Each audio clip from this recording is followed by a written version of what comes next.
How's it going, everyone? We'd like to kick things off today by considering how we develop our skills and knowledge. Students get homework after a full day of class, athletes continue to put in extra work once practice comes to an end, and the creativity of an artist doesn't end once they leave their studio.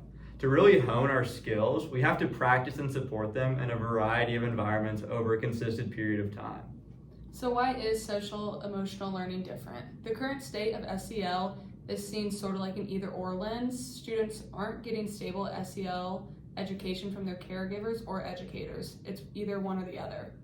Children who live in socioeconomic stability are probably more likely to receive support from their caregivers because they have access to resources like time, money, energy, and emotions.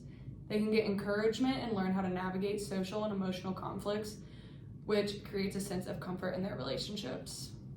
Children living in poverty and experiencing homelessness are not very fortunate. Their at-home environment often lacks some of the resources for SEL. This might happen because of things like caregiver neglect, busy schedules, additional responsibilities, and lack of accessibility. Missing out on this social emotional learning can put these children at a disadvantage in social interactions.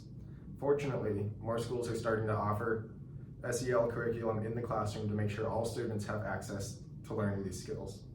These programs help with emotional regulation, friendship building, inclusion, and problem solving, but these programs lack stability and longevity and sometimes face backlash within the communities.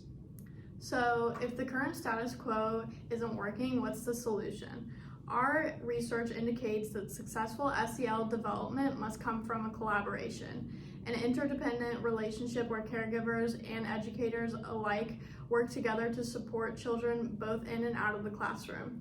It begins with consistent communication, finding times at platforms to connect and discuss the students.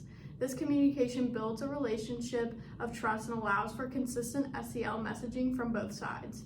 This grows into a partnership working together to display positive behavior, practice effective social emotional skills, and provide dual-sided support. Being exposed to this stability ensures students receive the environmental and emotional support necessary to build and practice their own SEL at school or at home.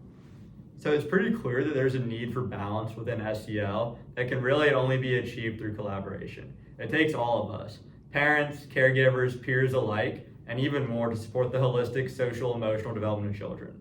Let's work together to give children the support and resources necessary for this education.